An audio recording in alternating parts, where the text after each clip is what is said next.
Hi, my name is Yana St. Louis, and today we're going to be talking about the ways I stay positive when facing adversity. I have kind of always told myself that everything happens for a reason, and even when things get challenging in life, it's all because it is ultimately meant to take you to exactly where you're meant to be in life. And that's kind of something I've always lived by. It's even kind of like a Bible verse I live by, which is Jeremiah 29:11.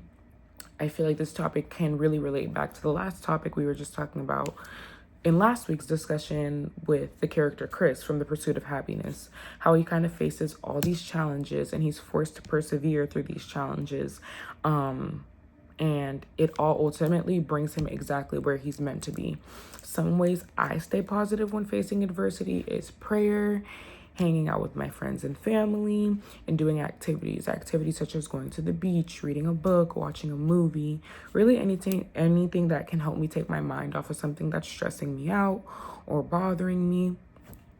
But I don't only like to take my mind off of things that stress me out and bother me. I like to face them head on at times and constantly, like I said, just remind myself that it's happening for a reason. So for instance, something that I've faced in the past is just like for instance, not doing well in a class. I'm very hard on myself academically, and in high school I remember not passing this exam that I thought would make or break me even getting into college.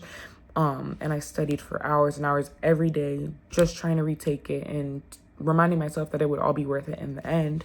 But the reality is that when I was going through that really hard time, it changed my mind for me to not stay in the state of Florida to go to school, and it actually guided me to LSU.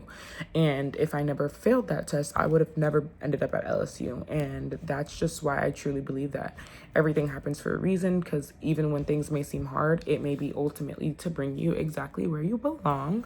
But yeah, I definitely like to go head on with my challenges, and if I ever need some space to just breathe and think about things, I like to do little activities with my family. I like to sometimes be by myself and just pray, and that's basically it for me.